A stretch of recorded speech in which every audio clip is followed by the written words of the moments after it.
Okay, so take a seat.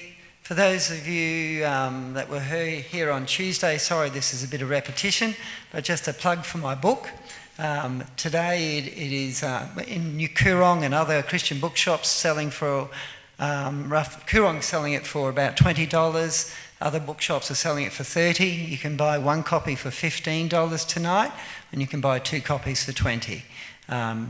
It's been acclaimed by scholars around the world. I know that copies have been sold in Norway, so it's pretty exciting, and obviously North America and other places.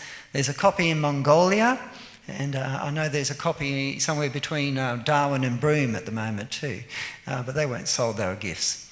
So yeah, it's a great book. It's designed as a friendly read, but a very informative read, answering the questions about how it is that we know that when we read the New Testament, we're reading what Jesus said and did, recorded very faithfully.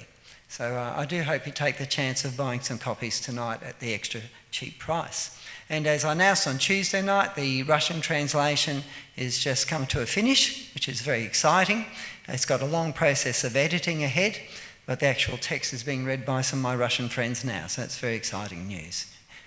So we're going to talk about the Crusades, and I'll just see if I can manage a clicker and a microphone at the same time. I'll go back. Good. So the topic is the Christian Crusaders and Muslim jihadists. Who are they fighting and why? So I was talking to a guy here only in his early 20s just a few weeks ago, and I announced the topic, and he said, oh, they'd be so good, because he still gets people saying to him, oh, this Christianity is not really all that good, you know, because of the Crusades. As clinicians, my wife and I at our physiotherapy practice and hand injury practice, we'll have patients who will say, oh, Christianity, oh, what about the Crusades? Interestingly enough, they don't know anything about the Crusades. It's a word they use, and they know it's something to do with some wars once upon a time. But it's that catch cry. It's that idea that Bill was saying, that Christianity has been responsible for some big problems, some big injustices, massive amounts of deaths, and therefore it's not really something you should be considering seriously.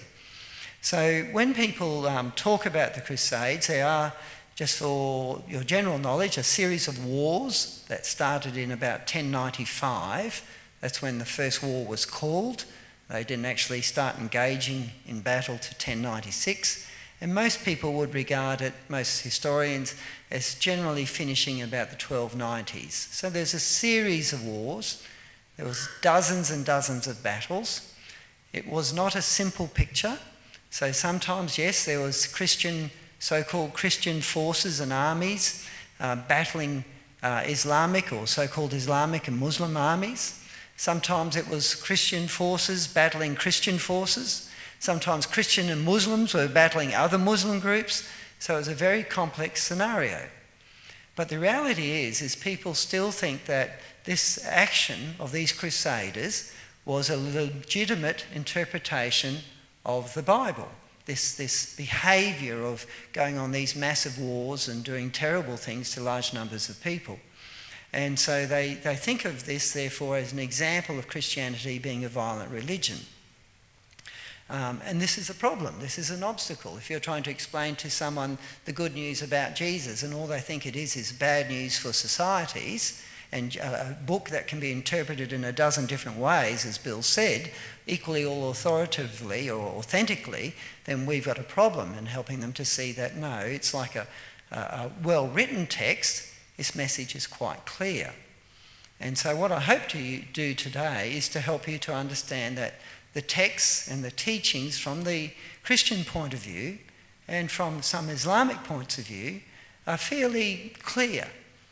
And it really is, from a Christian point of view, loud and clear about what Christianity's view is on how we should relate to outsiders. Now, the importance of this comes in that if you look at this slide here, you'll see some world leaders. So you might recognise some of them. Some of them are recent. Angela Merkel there from Germany, of course. Tony Blair, Prime Minister of the UK recently. They've all said Islam is a religion of peace. Angela Merkel put it slightly differently, but they've all said it. That's what they have in common. Countering that, there are groups saying that Christianity is violent.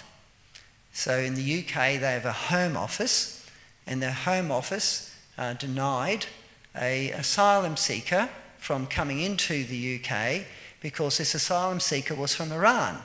And he said that he discovered Christianity was a peaceful religion, and so he had converted from being a Muslim, in other words, belonging to the Islamic religion, to the Christian religion. He wrote in his application for asylum because Christianity is a peaceful religion. The UK Home Office knocked it back, citing many Bible verses about how violent Christianity is, and so his whole case was stupid, and so he was denied. Isn't that amazing? So people in the government quoting scripture to explain how violent Christianity is. Yeah. In 2016, there's a magazine and a website called Foreign Policy, foreignpolicy.com, and there's a journalist there that said Christianity, she said this in 2016, Christianity is not a religion of love. Pretty strong words. Same year as the other incident. Some people say things a little bit differently. So closer to home, in 2015, one of the University of Queensland's professors, Philip Armand, emeritus professor that is, he said that Islam and Christianity theologically can be expressed violently in both truthful and authentic ways. So in other words, if you apply theology to Christianity and Islam on a consistent basis, they're both violent, and so that's what he was saying. Some people go even further. So there's Professor Philip Jenkins, you might know of him. He wrote in 2010, he's an American professor.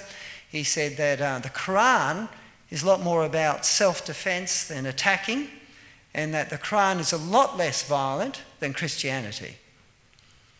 So given that there are lots of world leaders saying Islam is a religion of peace, and there's a lot of professors writing very influential books and teaching hundreds and hundreds of students each year and having the ear of the mass media press saying that the religion we espouse is violent and can be authentically violent. So we've got a problem, haven't we? So I thought, well, let's have a look to see, well, is there a big picture about the way Christians should relate to outsiders? We all hear scripture about how we should relate to each other, but what is the big message about how we should relate to outsiders and people who oppose? And then we'll do the same with Islam. So the big picture, as Bill said, is always to have a look at the whole book, not just part of the book. And in Christianity, of course, we have a big change when it comes to Jesus being born and teaching. He changed things, didn't he? We use the word fulfilled, which I always used to find as a puzzling word growing up. But you could say that because he did some of the things that were meant to be done in the Old Testament, but he did it so well, we don't do it anymore. So one of the activities that's condoned in the Bible is animal sacrifice. Someone said to you, is animal sacrifice condoned in the Bible? What would you say? Well, yes, it's condoned in the Bible, but that's not for Christians, is it? We have more than just the Old Testament, we have a New Testament. And we would say that parts of the Old Testament have been cancelled out. We're not ashamed of that. We don't do animal sacrifice because we've had a once and for all sacrifice of Jesus Christ. So yes, it's condoned in the Bible, but that doesn't apply to us because we follow Jesus, not just the Old Testament, and he changed everything to do with that. That's why we don't have temples or holy places. What happened when Jesus was crucified? A massive curtain was torn in the temple to indicate it's not a special place anymore. God's not there. He's gone. So we don't call our places holy places or the house of God. We tend to talk about our places of meeting and together, and we understand that they are convenient places to meet, and we call them churches. Another great example about Jesus changing everything is with food. So does the Bible condone the denial of eating pork? Well, yes, it does. But that's changed. Jesus has changed things. In the New Testament we read we can eat whatever we like now. And I've tried to make a habit of doing it. Okay. So with that in mind, now you've got a big picture, haven't you? So if someone says to you, oh, look at all these violent things happening in the Old Testament. See, the Bible condones violence. You can say, well, that might be a problem for someone who only has an Old Testament, but we have a New Testament. We follow a God who is consistent throughout, but his manner of relating with us has changed over time. In the Old Testament, it was all about bringing up a community within one nation, having one community of one nation, following the Old Testament laws that he gave and living that out and bringing the scriptures faithfully from generation to generation. We don't have that anymore. We have a God who's interested in us living in different nations because he's in us. So the New Testament and the world we live in is all about us living within governments and institutions that may or may not be favourable to us. It's a very big difference, isn't it? Okay, so let's look at the big picture now of what Jesus taught about relating to insiders and outsiders. I was talking to a patient about this today, a non-Christian patient. He's good value, he's happy to have free roaming discussions. And he was saying, oh, John, surely, it's just what right do you have, he was actually saying to me, what right do you have to say what Christianity is teaching or Islam is teaching? And the idea is that text can be interpreted in any way you like. Well, that's not true. The soccer rule book is quite a stipulated set of instructions about how you play the game. Now, yes, it does say you can pick up the ball and throw it, but if you read the paragraph above or the paragraph below or all the pages in the book, you realise, no, it's not normal that you can pick up the ball and throw it. It's a very defined circumstance. So when you take in the big pictures, when, as Bill said, you take some extra time and study, there's not a myriad of different options available for you to pick and choose. Of course, it has to be an overarching hermeneutic, as the fancy word is, an overarching way of looking at a text. So most Christians would say that we view the Bible as the inspired word of God. We don't feel we have a right to censor, as you were saying about in South Africa, and thanks for that contribution. We don't have a right to say, oh, I'm just not going to worry about that bit, and I'm going to ignore that bit. We would say if that's your approach to Scripture, then that's such a personal, subjective thing, then of course you're going to end up with something very different. But most people will see, well, that's not reasonable. So when there was a Christian cult group that said that what you should do as a married man is encourage a woman to have sex with strangers so that they would be thinking how wonderful your cult is, well, we would understand, well, yes, the Bible says to love one another, but the big picture is very obvious. Is that clear? So there's limits of interpretation, there's limits about how to use a word. You can't be a meat-eating vegetarian. You might be an inconsistent vegetarian, but if you're a vegetarian in the normal meaning of the word, and that's what we're dealing with, words and text, no, you can't be a meat-eating vegetarian. It's a contradiction in terms. Okay, let's move on. Okay, we talked about how Jesus changed everything, that Christians come in different forms. There are no one cookie-cutter type of Christians.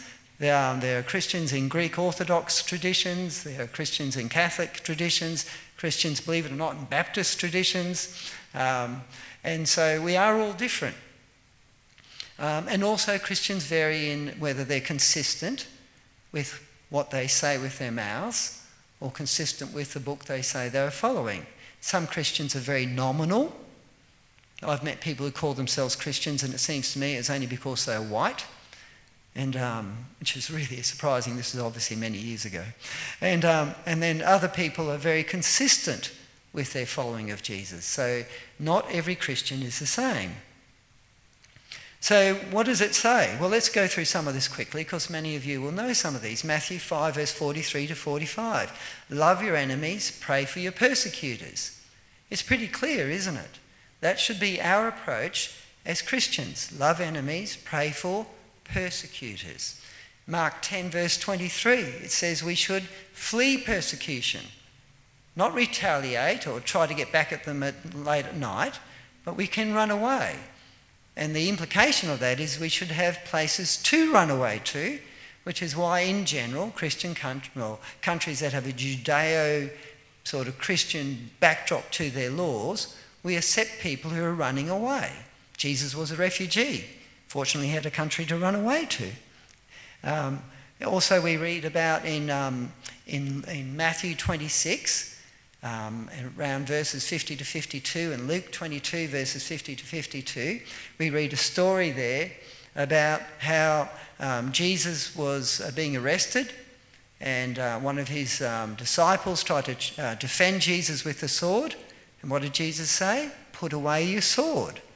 So we're not even meant to defend our beliefs using violence, to thwart violence. Pretty strong statements. In Luke 9 verse 54, there's a really interesting scenario there where Jesus tells his disciples to go ahead of him and prepare a way, or prepare the next town for his presence. He's on a teaching tour. And the disciples came back to him one day and said, look, one of the Samaritan villages, they're not willing to offer any hospitality. Can we pray that God will send down fire upon them? So pretty keen response. I mean, the Samaritan village wasn't about to put an army together or a posse together and get the disciples. They just weren't offering hospitality. And the disciples said, can't we please pray to God to burn the hell out of them? And Jesus was very upset with them, wasn't he? Yeah. The background to this, of course, is that the Samaritans and the Jews had their stashes. So 128 BC, the Jewish high priest, John Hyrcanus, had destroyed the Samaritan temple. In 8 BC, so remember Jesus was born roughly around 0 BC, in 8 BC, the Samaritans put some dead bones in the Jewish temple, so it went down like a lead balloon. So these groups were antagonistic to each other. But Jesus said, no, you've got no right to be praying to God to harm somebody else just because they don't like your message. He told them to just wipe the dust off their feet. Anyway, we'll move on from there. And of course then, I have to go back. In this one here, of course, we all know the Good Samaritan story, where Jesus said that we should be helping those who have been opposed to you. The Samaritans weren't just living amongst them, some of them were directly in opposition. So then we come up to John 18 verse 36. So Jesus is before Pilate, and Pilate says, are you a king? And part of Jesus' response is, my kingdom is not of this world. If it was, I'd get my followers together and we'd have it on. We would fight. But he said, no, my kingdom is not of this world. We don't fight for some particular piece of real estate believing that particular real estate was gifted to us. That doesn't happen because God changed everything with the advent of Jesus. So Jesus said, no, my kingdom's not of this world. We are what? We are aliens. If you looked at that photo there and you tried to work out who are you, if you're a Christian, I'm sorry, you're not the sweet little girl. You're E.T. You are aliens and strangers in the land. 1 Peter 2 verse 11 and Hebrews 11 verse 13. So these are very strong pronouncements about, can we be tied to the land? Should we have some attachment to the land? No. Bill was talking about the attachments of the Afrikaners to a land. No, we can't do that. Now, none of us should be attached to our worldly wealth, our belongings, the piece of suburbia we own. We think we own and think we will have for decades. I'm sorry, but it may not be. But that's not very biblical. We are aliens and strangers, and that should colour the way we live breathe every breath we take. Now, Romans 12 verse 17 to 19. Do not repay evil for evil. I must be out of it for a bit, but I never heard of angry beavers before. But I presume those of you who are younger than me and with younger kids might have heard of angry beavers? Angry birds, sorry, yeah. So do not repay evil for evil. Oh, that is angry beavers. Thank you very much. Yeah, good. Terrible drawings. I think someone got a lot of money out of those terrible drawings. Anyway, Romans 12 verse 17 to 19, we do not repay evil for evil. If someone opposes us badly as Christians, we don't pay it back. And it says we should do as much as we can to live at peace with everyone. Very strong words. 2 Corinthians 10 verses roughly 2 or 3 to 5 says that we do wage war, but not with the weapons of this world. We demolish arguments. That is what we are meant to do, demolish arguments. One of the people here was talking about how in the US, there's even strong moves to make it that you should not be actually sitting beside someone who disagrees with you. Well, in the Bible it says no. We should be having robust arguments, but we should be loving our enemies, praying for our persecutors. There's no reason why you can't disagree with someone and be a friend. And that's how Anthony Flew, one of the most prominent atheists of all time, became a Christian. The person he was constantly debating formed a friendship with him. And over 10 years, Anthony Flew, thankfully, was attracted by the light. And so in 2 Timothy 2 verse 25, this is a really important text. So the context, this is always important, read the paragraphs before and the paragraphs after, is Paul writing to Timothy. He's trying to grow a church. But there's some people who are opposed to Timothy, and they have even been so persuasive with their arguments, they caused some Christians to lose their faith, to apostatize. And what does Paul say to Timothy about how he should relate to these guys? Gently instruct. Isn't that amazing? So we are never meant to violently instruct someone who's trying to make our children fall away from Jesus or make our spouse fall away from Jesus. We are meant to gently instruct, but that doesn't mean it can't be a good argument. It doesn't mean you can't have a barbecue together. It's up to them to decide whether they want the relationship to go on. On that note, it always helps to say to someone, look, you know, it's great having these discussions, bearing our hearts and bearing our minds, but I'll still be your friend if one day you say, look, let's just talk about football. So they understand that you do actually care about them and not just care about getting some point score. Okay. So, did Jesus encourage violence? So these are some of the verses that people point to when they say that Christianity is an inherently violent religion. So Matthew 10 verse 34, some of you may know it. Jesus said, I've not come to bring peace, but to bring a sword. Pretty strong words. But what's the context? So we'll quickly go through it. Context is Jesus is sending out the 12. He says, I want you to go and preach and heal. Not to fight, I want you to go to preach and heal. There'll be some villages that won't be interested. So wipe the dust off your feet, well, no big deal. And God will take care of them at another time. That's not for you to do. You just wipe the dust off your feet and get moving on to the next village. That's all. But by the way, you will be flogged. So it's hard. But never fear, God's going to help you. So you're preaching, you're healing, you're going to be flogged, but I'm going to help you. I'm going to give you words. Well, many people would say, well, I'd really rather a sword. If people are going to be flogging me, you're just going to give me words? Okay, so yeah, I'll give you words. But unfortunately, Jesus said, all people will hate you. Your fathers and your brothers will try to kill you and will kill you, he says. But don't fear them. Don't fear those who can just kill the body. This is just getting worse, isn't it? Really. He says, you should be much more concerned about someone who can kill your body and kill your soul. So in other words, you should be worried about the afterlife, not just about the flogging and being killed by your mum, by your dad and your brother. And he says, this is all going to happen because people hate me. That's the context of the passage, isn't it? And then he says to them that I've come to bring a sword, not peace. He's talking about division. And how do we know that? Because then he quotes from Micah, Micah 7 verse 6. And Micah chapter 7 is about how dark the times were in that people were turning against each other all the time. Mother against daughter, son against father. So Jesus was saying he's the divider, he's the one who's got a sword and he's going to be dividing society. How's that division happening? By people's response to him. What is Jesus called in John 1 verse 9? He's the light. John 3 verse 19 says that men prefer the darkness to the light. Matthew 7 verse 13 to 14. Most people prefer to go down the wide gate, not the narrow gate. But it's not that Jesus is making people decide to go one way, but he is making people realise that there's a decision to be made. You need to walk towards the light. And then it gets even worse. So you think, okay, Jesus said that he's come to bring this sword.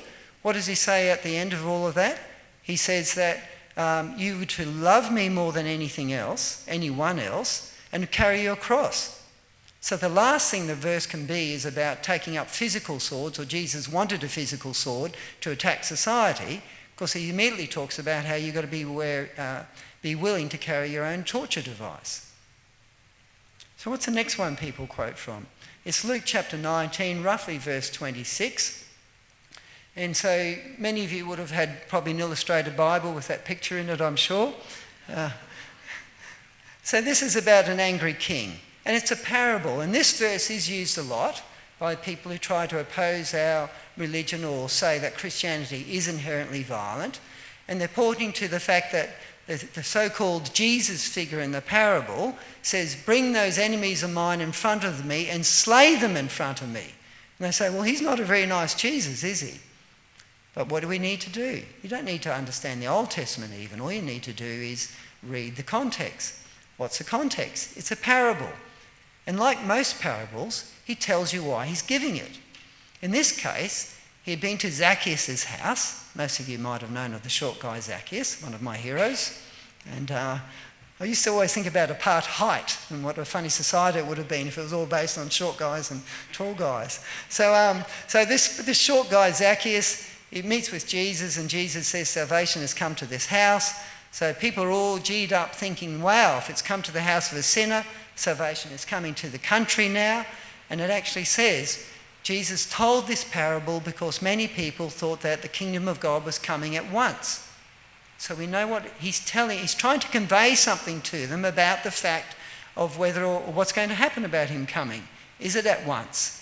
And so the story, as some of you know, involves a nobleman going away to get some higher power to become king, and then coming back to his country and being king.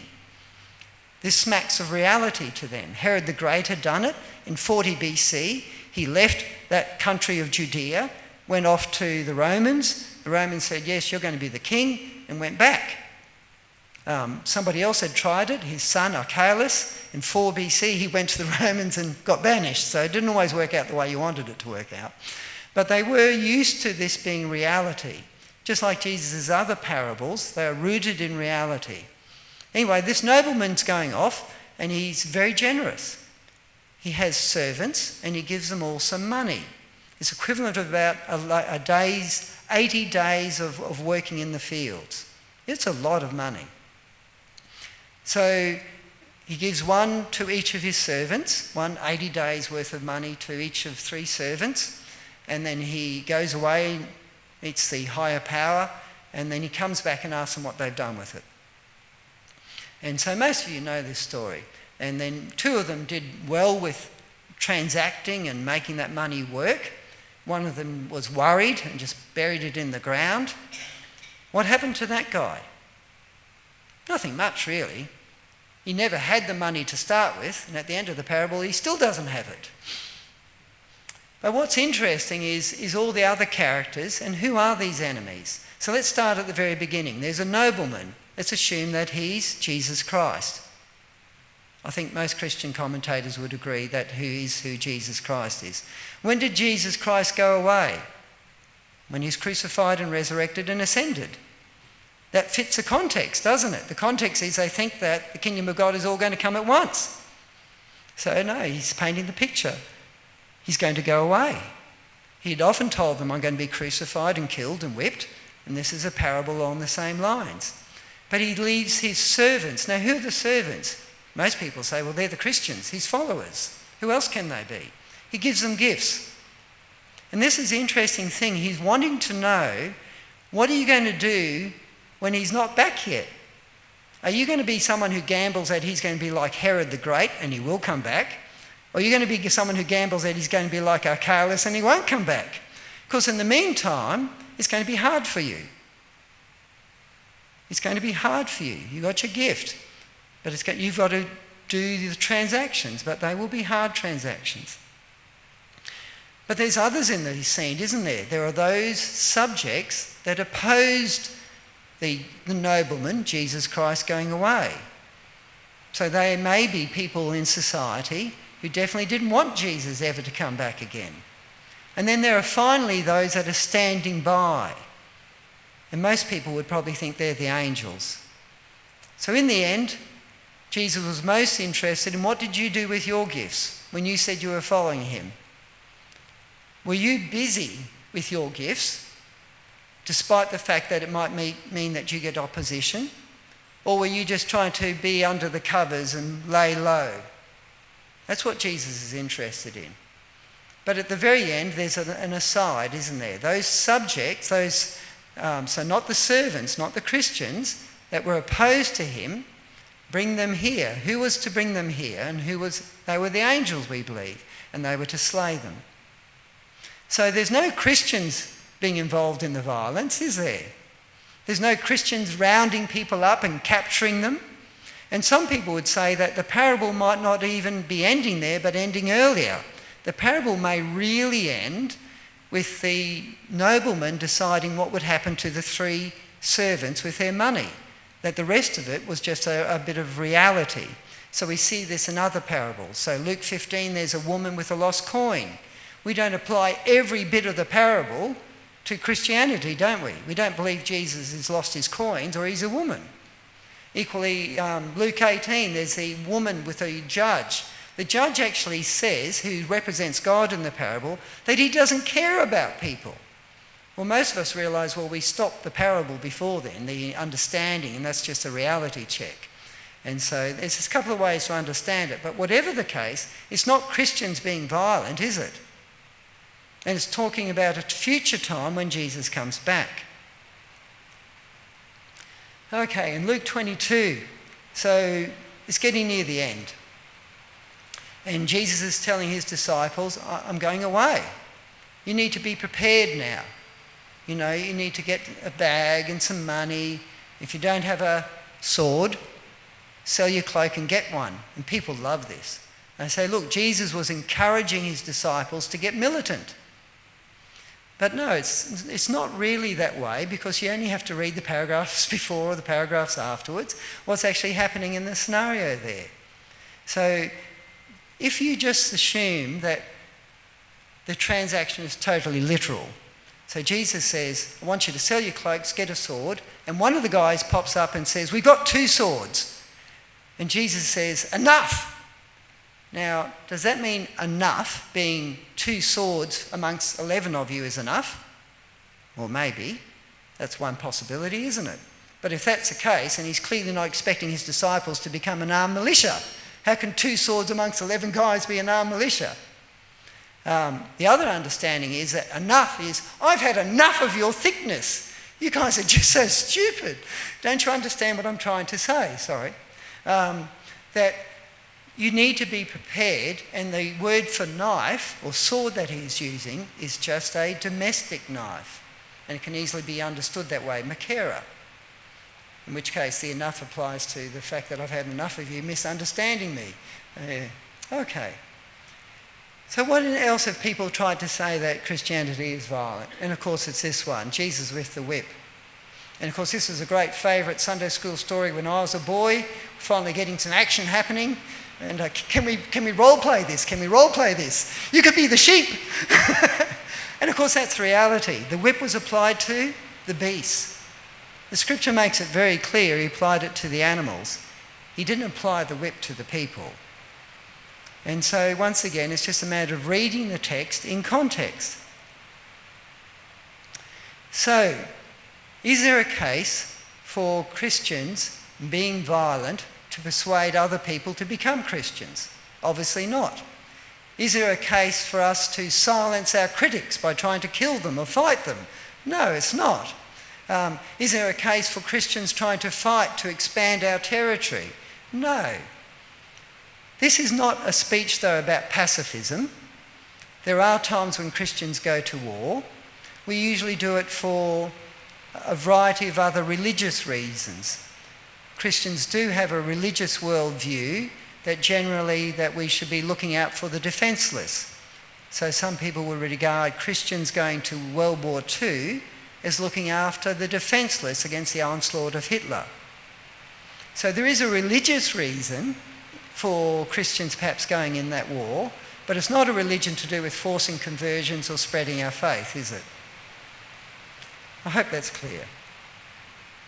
Okay, time to stop and get coffee.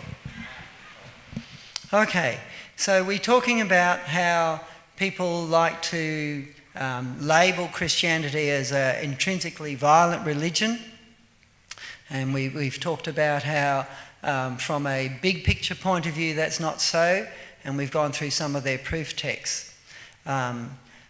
A question you may want to know, ask at this stage, because this is a two-part talk, is did the Crusaders actually go on their crusades to try to convert people? Well, it's an emphatic no for at least the first one, and I haven't quite thoroughly checked out the others.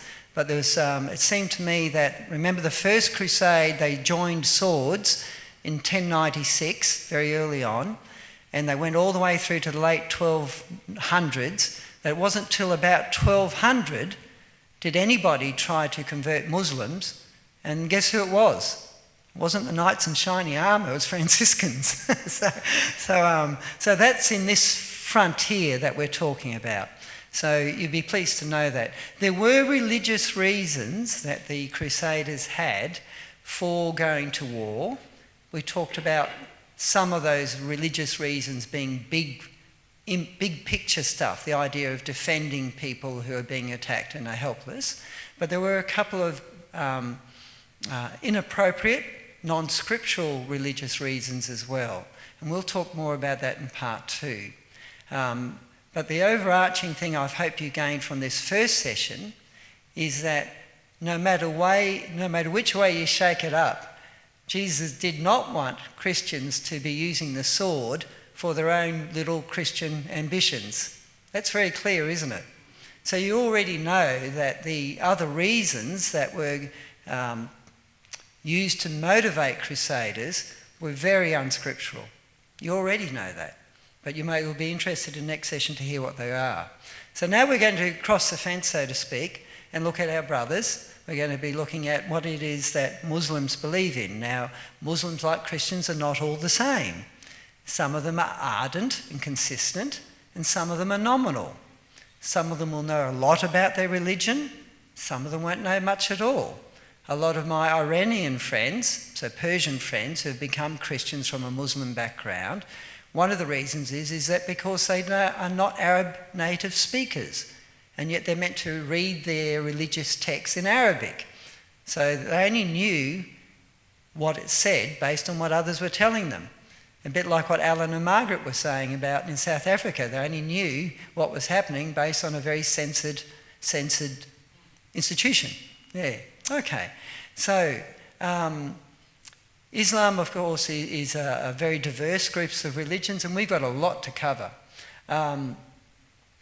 You'll see a book up there by Professor Nadine Strossen.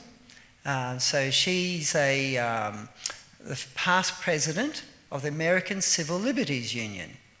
She's also a past professor of the New York School of Law, and she wrote a very important book called Hate: Why We Should Resist It with Free Speech, Not Censorship. This is a very Christian idea, isn't it? That we have robust discussions over dinner. You don't have to have robust discussions over fisticuffs. You can talk, and whatever the discussion leads you, and sometimes, of course, your friendships may mean that you talk about things that you disagree with. But that's what she wrote this book about. It was quite interesting listening to her give an interview.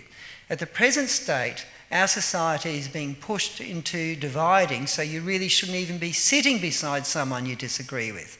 So John was telling me that there's an American woman who identifies as being a lesbian. She has her own TV talk show, Ellen I don't want to, I'll mispronounce that last name, I'm sure, but yeah, Ellen D, we will call her. I wish I could pronounce her right. I just haven't caught it quite right yet. She was chastised because she sat beside George W. Bush recently to watch a football game. And she was livid. She said, can't I sit beside a Republican? I mean, how can society be cohesive if we don't talk about stuff that matters? So I hope that's clear.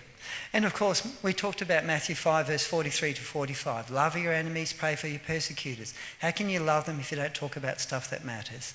And 2 Corinthians 10, verse 3 to 5. We demolish arguments. We don't demolish people or pull them down. Okay, why is that man there? So he's a Muslim guy. He's an imam. He's in Nigeria. His name is Abu Bakr Abdullahi.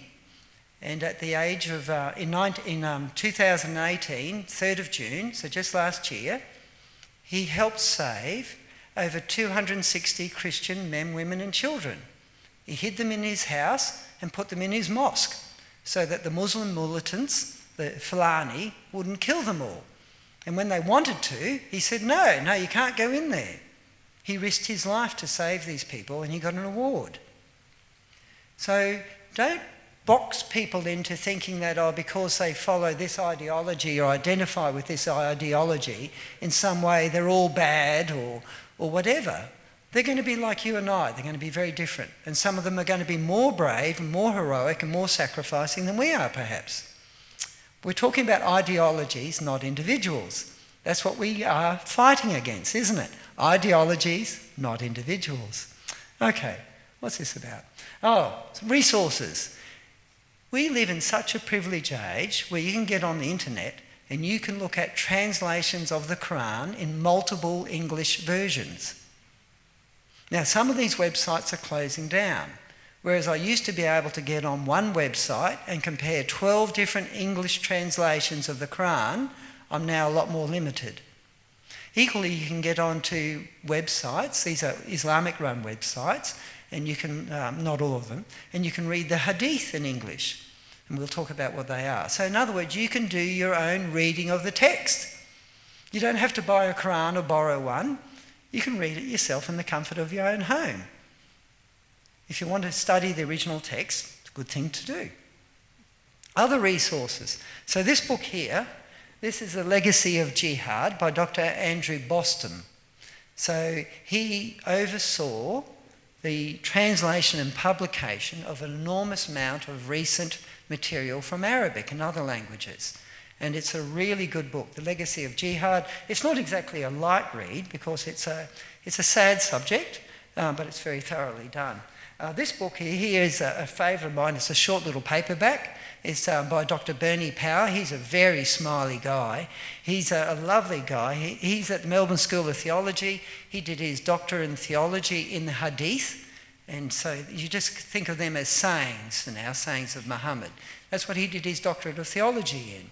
He's also got qualifications in arts and sciences and frequently has debated Islamic spokespersons in Melbourne. Cool. There's another resource there from Dr. Daniel Scott called Share the Gospel with Muslims. You can see it's over a teacup.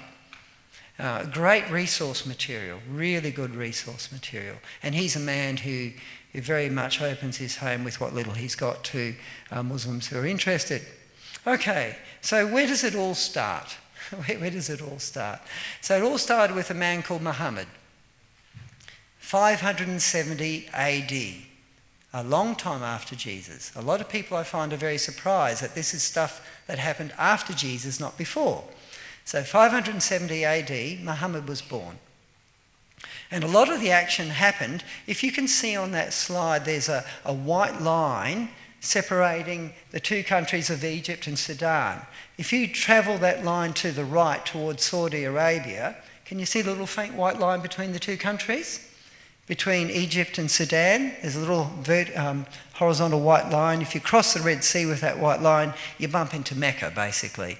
So if you ever wondered where Mecca is, well, now you know.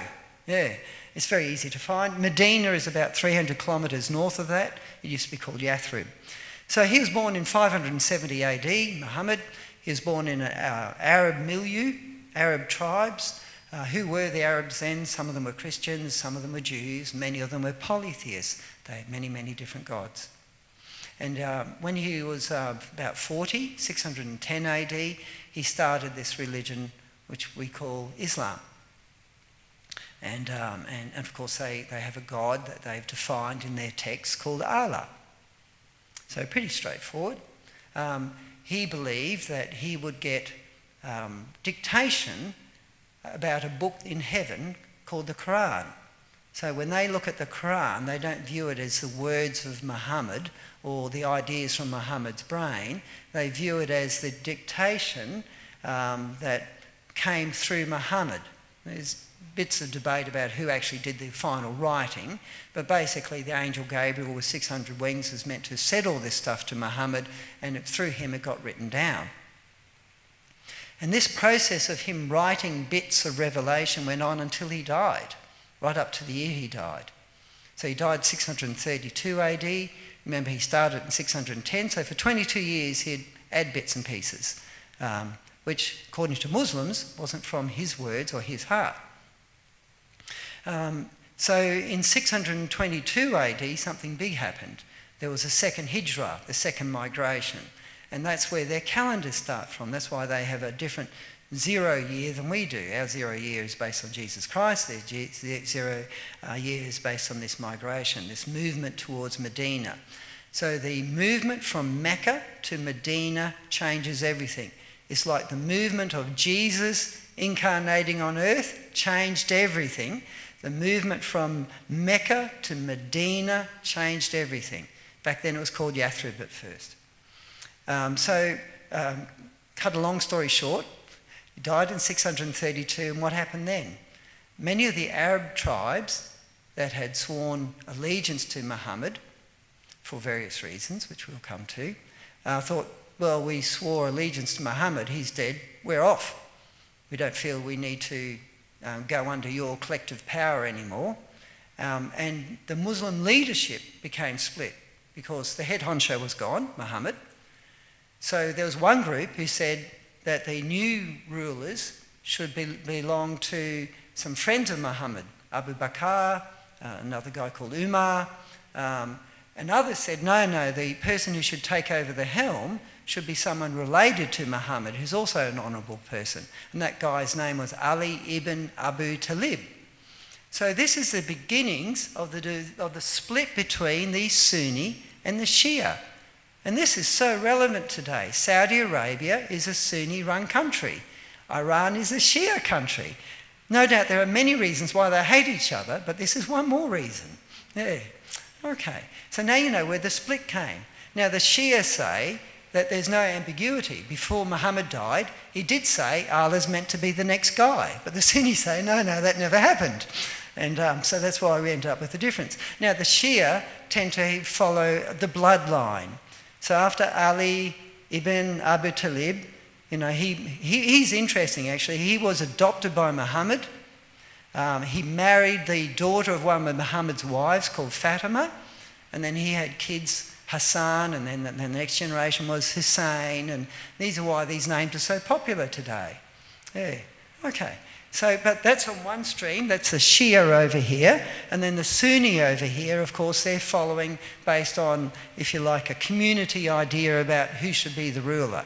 And they followed, obviously the first one was Abu Bakr, then Umar, then Uthman, and then strangely enough, Ali.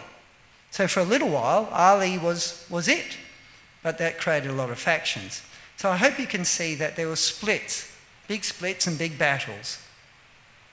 We've talked about the division between Sunni and Shia when it happened, but the battles were numerous. So on the 25th anniversary of Muhammad's death was the Battle of Siffin. This is the first battle of the First Civil War. So it's pretty quick. And so you got battles now between the Sunni and the Shia, as that was the case. 25,000 of the Shia died, 45,000 of the Sunni died. But basically the Sunni got the upper hand, and that belonged to a clan, a tribe called the Umayyads. So when you read Arab history, or history about the Crusades, you'll come across the Umayyads. And now you know who they are. They were a group of rulers from a clan, one after the other. But then there were more battles, more splits. And so by 750, you've now, 744, 746, you've got the third civil war already. 750, the Abbasids come on the scene. They're Sunni, but they follow Abbas. And you might know the name of Abbas if you know Palestinian modern history. So the Abbasids, following Abbas, Muhammad's uncle. My wife's telling me not to do this so much, sorry. She's very helpful. And so they take on the Umayyads. So this is within Sunni religion, they're fighting each other. And we'll learn a lot about all this sort of stuff next session. All I want you to help you to see is there's splits upon splits. So this brings up a whole lot of different unusual names. We know about the Sunni, and you know from the Sunni we get the Umayyads and the Abbasids and a whole bunch of others. From the Shia, who do we get? We get a group called the Fivers or the Zaydis. Now you might think, well, John, why are you telling me this? Well, I'm telling you this because these are all the players of the Crusades. These are all the active groups. Now the Fivers, literally 1, 2, 3, 4, 5, the Fivers are the Zaydis. They ruled Yemen. You all know about Yemen because there's a massive civil war going on there with Saudi Arabia and other people partaking in it. It's an absolute disaster. It's a terrible human carnage. Yemen is a very sad part of the world. The Fivers ruled there from 901 AD to 1961. That's an amazing length of time, especially in that troubled area of the world. Incredible, isn't it? After another major group is the Seveners. The Seveners had splits, and there was the Ismailis and the Fatimids, the Assassins, yes, they are a name of a group, and the Naziris, and then there was the Twelvers. The Twelvers believed in about 941. Their elastic guy that they really love and worship, he became hidden, but he's going to come back. But one of the Twelver groups that you may have heard of in the news is the Alawites.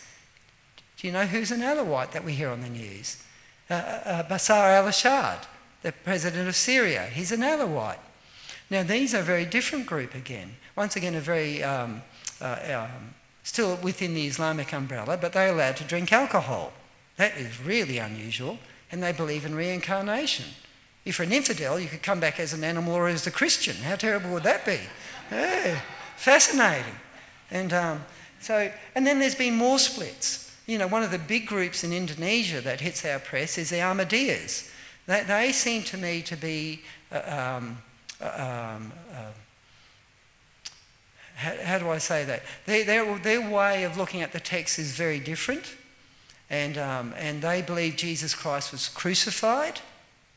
Most Muslims teaching schools don't believe that. You might have heard on Tuesday night they believe someone got swapped at the last moment, so Jesus was never crucified. But the Ahmadiyas believe Jesus was crucified and resurrected. And these are a group that are persecuted in Indonesia. Of course, they're not mainstream. Okay, so where do we go from there? So what do all these different groups have in common in general? So just like all the Christian groups, Greek Orthodox and Baptist, we have in common some things, don't we? We have Jesus in common. These groups have Muhammad. And so what is the Quran, this book from God that sits in heaven that's written in Arabic, what does it say about Muhammad? It says that he is a good example. They translate that or understand that to mean that everything he did was perfect. He is the template. He is the gold standard. So that's Quran chapter, well, they call it surah. We can just call it chapter 33, verse 21. They think he's so good that you'll read in the Quran in chapter 68 verses 2 to 4 that he is a man of noble character.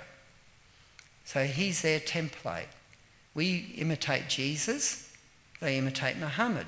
But now you're going to realise there's a problem, isn't there? If the Quran is mostly Allah's words, their idea of God, about what to do, then how can they imitate Muhammad if they don't know much about him? Well, that's when the sayings come in, the Hadith. Now, the Hadith are hundreds, they're tens and tens of thousands of sayings. And these Hadith provide information about what Muhammad did in particular situations. And these situations are often what is the background to a part of the Quran. So you can't understand the Quran unless you understand the related Hadith. You can get some understanding by knowing what's happening in the Quran, but whether it's something that was written before the Great Migration, the trip from Mecca to Medina, or written afterwards. We'll come to that. So that's what the Hadith means. What else do they use to try to understand what Muhammad was like and therefore how they lived their life? Is the seerah. We call them biographies. So Ibn Shaq wrote a biography and some others.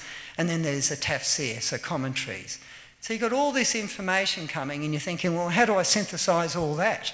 You know, surely there's so many sayings. Who's synthesising all these? Well, the sayings were collected about 200 years after Muhammad into different volumes.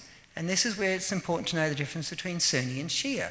The Sunni follow a corpus, a set of 6 volumes of sayings. So they're called Sahih, which just means authentic. Bukhari, al-Bukhari, we'll quote from that a lot this talk. And then Sahih Muslim, and then you'll read Dawood, Nasai, Mahaj and Tirmidhi. They're the 6 volumes of sayings that the Sunni follow. The Shia don't follow those. But they may have similar stories. I don't know much about their Shia and their Hadith. The Sunni are most relevant because 80% of the Islamic community on earth are Sunni. Only about 15% of the Islamic community on earth are Shia, and the rest are a mixed bag. Okay, so now you know what those words mean. Now this is really helpful. If Muhammad is setting up a template, and now we've got all this information, we're starting to work out what are right and wrong ways to act and what are right and wrong things to believe. Enter the lawyers. so not the bureaucrats as in Star Wars, it's enter the lawyers. So the lawyers come on the scene and they quickly form different camps. And so under Sunni, you have 4 big camps. The Hanafi, the Hanbali, the Maliki and the Shafi'i. These were all setting up well before the First Crusade, 700, 800, 700 and 800 respectively. And the Shia, they have their own law school. They're called the Jafari, Stargate reference there. Anyway, so anyone here like science fiction, or is it just me? Okay, 1 or 2, good. Okay, so this is how I remember some names, by the way. I can always remember the Jafari because of Jafar and Stargate. So now we've got law schools, we can start to have consensus, can't we? If someone says, what does Islam generally say about something? Well, you can go to a law school. Or even better, you could compare the law schools to see if they're all singing the same tune. Isn't that helpful? So my patient who was saying to me, John, you've got no right to speak about anything because you're a physio and whatever else you were. Well, he's wrong. We can study texts. We all have a brain. We can all read. Most of us are fortunate enough to be blessed with those abilities to learn to read and write. You can study this. Or you can buy great books that go into it in great depth. This is just a very shallow brush through, of course. So what would these different law schools have in common that's relevant to our talk, which is about Islam's attitude towards outsiders and persecutors? So let's look at what these 4 law schools say about apostates. Now these four law schools plus the one from the Shia, they're still around today. Different countries adopt different ones. So we call it Sharia or Sharia, however you want to pronounce it. That just is a fancy word, an Arabic word for law. But different countries will have different versions of that. But there's a lot of similarities. So if you are sane, you're not crazy, and you're an adult male, and you decide to leave Islam for anything else, then all 4 law schools say you should be killed. That's it. And the same with the Shia law school. If you're sane, not insane, and you're an adult female, they're a little bit different. So the Hanafi believe that the woman should be imprisoned till she repents, in other words, sees reason, so to speak, and becomes a Muslim again. The Hanbali and the Maliki and the Shafi'i, they believe, no, the woman should just be killed. And the Jafari, they believe that, oh no, the woman should just go to jail, beaten with rods until she repents or dies. But in the end, it's not really that different, is it? It's pretty nasty whatever way you look at it if you leave Islam in any of these different law schools, which are still around today and were around before the Crusades came along. Another thing these different law schools comment on is jihad. So, fighting. They generally all sing the same tune. So the Maliki say that it's preferable to invite a town to become Muslim before you attack them. It's preferable. Whereas the Shafi say, no, just invite them and attack them. In general, they believe that back in those days, when they didn't have internet and telephones, that about a month's journey out from an Islamic border meant that those people have already had a chance to hear, so you can just attack them anyhow. So that's gives you an understanding of what the consensus is amongst the law schools about jihad. When to engage and when not. Invite, then fight. So, okay, let's move on. So let's go back to Muhammad. It's nice to go back to the source. So we're going from the consensus back to the original. So what did Muhammad say about relationships with outsiders and persecutors? So in Al-Bukhari, remember that's one of the authentic volumes of sayings that they follow. In Al-Bukhari, volume 4, book 52, number 220, Muhammad said, I have become victorious through terror. That's what he said. I have become victorious through terror. That's in their text. He's their good example. He's their man of noble character. He's the one there to follow. You'll read another one up there, 4:52-54, where he says that he would love to go to battle, to be martyred, brought back to life, martyred, brought back to life, martyred, brought back to life, and then martyred again. That's how much he loved to fight. And then this one here, this is when the fighting ends. So this is once again Al-Bukhari, authentic collection of hadiths for the Sunni. He says that basically he's ordered to fight until when?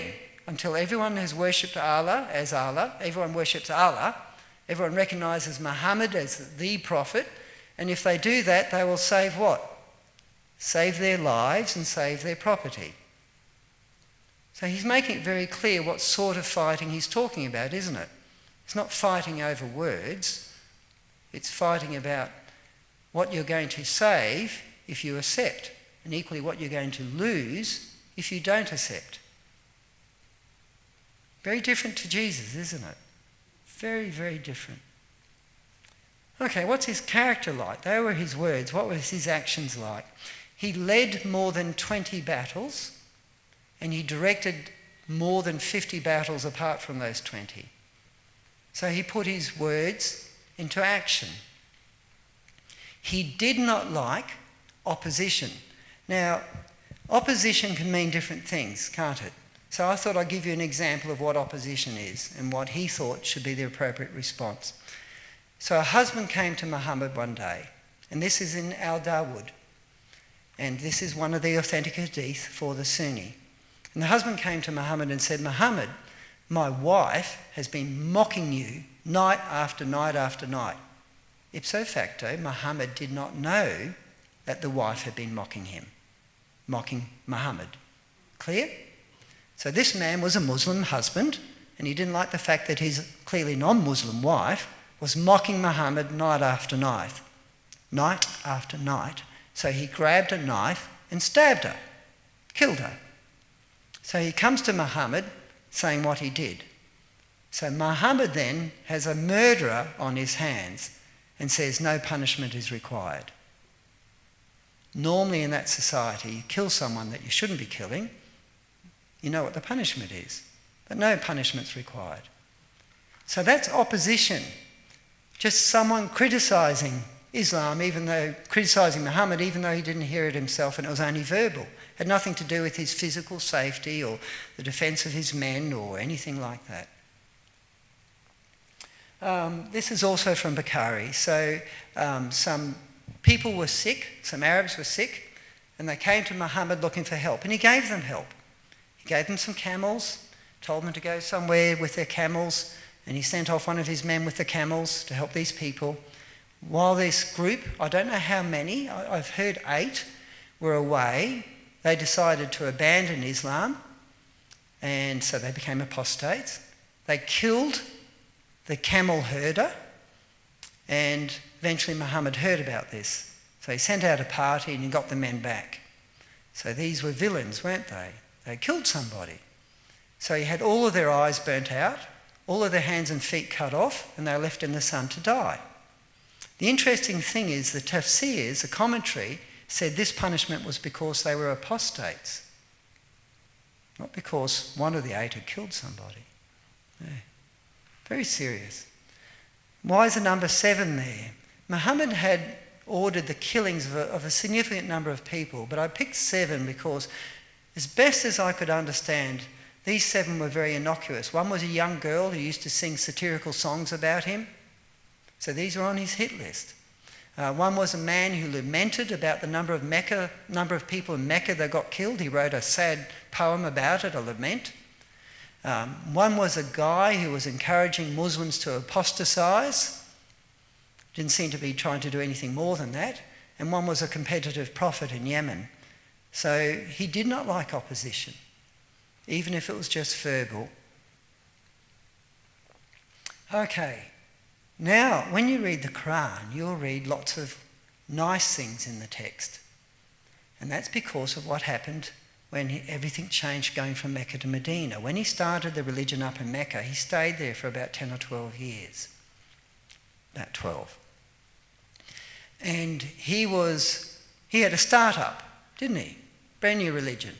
And he didn't do that well at winning supporters. Some of the people in that town made life hard for him by mocking him. That was why there was an earlier migration. He sent some of his Muslim followers away for safety. Guess where they went? They went to a Christian kingdom. He sent them to a Christian king in Ethiopia, as we would call it, Abyssinia back then. Anyway, that's beside the point. So eventually he left Mecca and went to Medina. In Medina he learnt the value of the sword, of fighting, and everything changed. So in Mecca there was a lot of verses about living at peace with the monotheists and others. In Medina, everything changed. And so just like we cancel out certain things in the Old Testament, they have a cancelling out if there's a contradiction. And they call it an abrogation. So in Quran chapter 2 verse 106 and Quran chapter 16 verse 110, they talk about the fact that the Quran's got some contradictions in it. 1 minute it says to live at peace, the next minute it says to go and kill them. So the Quran says, well, the way you know how to relate that is, well, whichever was spoken later has preference. Now, the sad thing is, of course, all the violent verses are later. So they all have precedence. But you will find peaceful verses in the Quran, but they're all cancelled. Ibn Kathir, he's a guy that died in 1375. He's still popular today. And he was the one who specifically said certain violent verses, which we'll come to, cancel out the peaceful verses. Okay, so this is the Quran and fitna. Now, fitna is a word that can mean opposition, but as you all have heard, opposition can mean different things. Interestingly enough, fitna can mean just the fact that you choose to disbelieve. That was Muhammad's example, after all, wasn't it? And we learnt about the law schools. Now you know where the law schools get it from. If you've been invited, but you refuse, then the fight's on. So fitna is disbelief, which can simply mean that you've decided not to accept Islam. So what does the Quran say? Fight in the way of Allah those who fight you. Well, that sounds like self-defense. Kill them wherever you overtake them, expel them from wherever they have expelled you. And fitna is worse than killing. In other words, someone who chooses not to believe, that's far worse a thing than if you kill them. That's what that means. Fight until there is no more fitna and everybody follows Allah. I wonder where we've seen those words before. Now, once again, keep in mind that this is not about Muslims, individual Muslims. This is about ideologies. You'll meet some very lovely Muslims. If you don't already have some Islamic friends, reach out to them. Some of them won't know any of this. Some of them might, but may have decided that for various reasons they don't have to worry about it. And that's part of the fun, wonderful conversation you'll have with them, isn't it? If that's what they're interested in talking about. This is another one that says, fight until there's no more fitna. And then this one here, this is a one from Allah, remember? So Allah's dictating, and it says that the Prophet shouldn't just go to war and grab captives to then get ransom for them. He should slaughter a large number. That's what Allah wants him to do. How did Muhammad get victorious? I've become victorious through terror. And now, of course, it's very interesting that Allah happens to say the same thing. You've got to slaughter a lot of people. Don't just grab them all and keep them captive and then sell them back as ransom. You've got to slaughter. This verse here and the next verse, these are the sword verses collectively, and they basically say the same thing. And we'll move on. It's just very sad. It's very sad. Okay, so why is this slide there? Some people say, well, fighting, jihad, is a word that also has a range of meanings, and it's perfectly true. Jihad can mean striving. But you've already seen that the context makes it very clear about what sort of fighting is typically in view when the word jihad is used. But it does have a range of meanings. We looked at the consensus of the jurists, the jurisprudence schools, the law schools, didn't we, about this fighting and what it actually means. But just in case there's any doubt, some people say that Muhammad once said there is a greater and a lesser jihad, and the greater jihad is fighting against yourself. In other words, warring against the dark side. That's a total fabrication. Muhammad never said that. Maybe somebody else said it 600 years later or 500 years later, but that hadith never came from Muhammad. So it's not a hadith. But you will hear that. But it's not from Muhammad's words. It's not an authentic hadith. You'll see, these are al-Bukhari again, 452-65. A man comes up, this is in the sayings, this is how they read.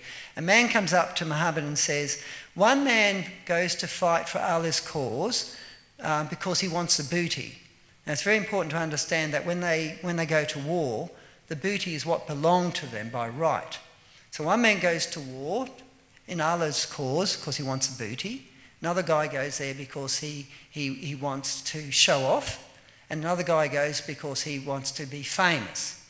And the man says to Muhammad, which of these is the best man? They're doing the right thing. Who's really fighting for Allah's cause? And Muhammad's reply was that whoever fights to make Allah's word superior. So whatever reason, providing it means that the Quran, Islam, is made superior. Very clear. The next one, the next al-Bukhari one that you'll see on the screen there, is talking about a different situation where a man comes up to Muhammad and says, Muhammad, show me a deed, or is there a deed rather, that is just as good as jihad in terms of getting rewards? And Muhammad said, none. And then there's a pause, it seems. And Muhammad said, while the mujahid, the Muslim fighter, is on the battlefield, can you go to a mosque and pray without ceasing, never having a break, fast without ceasing, never having a break? And the man says, who could do that? And Muhammad said, that mujahid gets rewards while he's out, even when his horse is grazing and wandering around with every footstep he takes. So that's a context, isn't it? It's talking about a jihad involving a horse in a battlefield. So there are many times when, unfortunately, the clear meaning of jihad is very obvious. This is part 2, really, and just a foretaste of it. As you can see there, the red, would you call that red or would you call that... Yep. Red, cool. Okay, so you know where Mecca is. It's basically between the southern border of Egypt and then across. So that's where he started, and Muhammad managed to take all of that under his control. But then, before 661, so less than 30 years later, look at how much extra territory they had taken. And then if you go all the way to 750, which is when the Abbasids knocked off the Umayyads, you can see they were into Spain and they had made huge advances. So yeah, this isn't just idle theoretical talk. This is real history that's played out in the past. Okay. So is one religion more violent than the other? I think if you consistently apply Christian understanding to the Christian text, you would see that Christians can never use violence to encourage somebody else, encourage inverted commas, to become a Christian. In Islam, however, you can use violence and be acting in harmony with their core scriptures.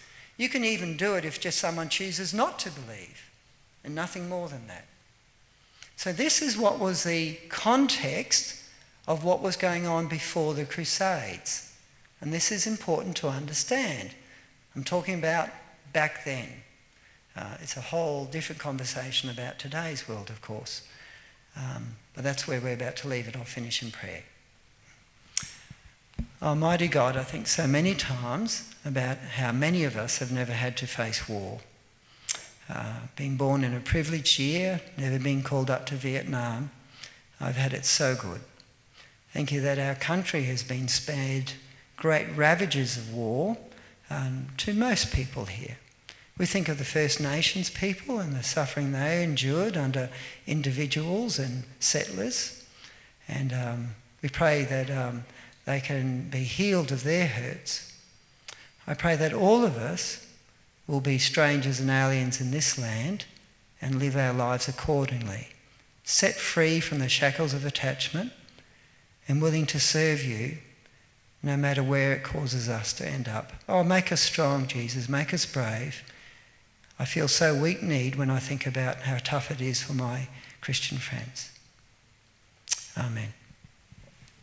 A personal note, my wife and I are trying to help some refugees from Iran and Turkey at the moment to try to come here. They became Christians. So they are facing a law school in Iran that regards apostasy as a very serious offence. So that's why they left. So it's not just academic. Thank you so much for your time. It's 9:10. You can go home.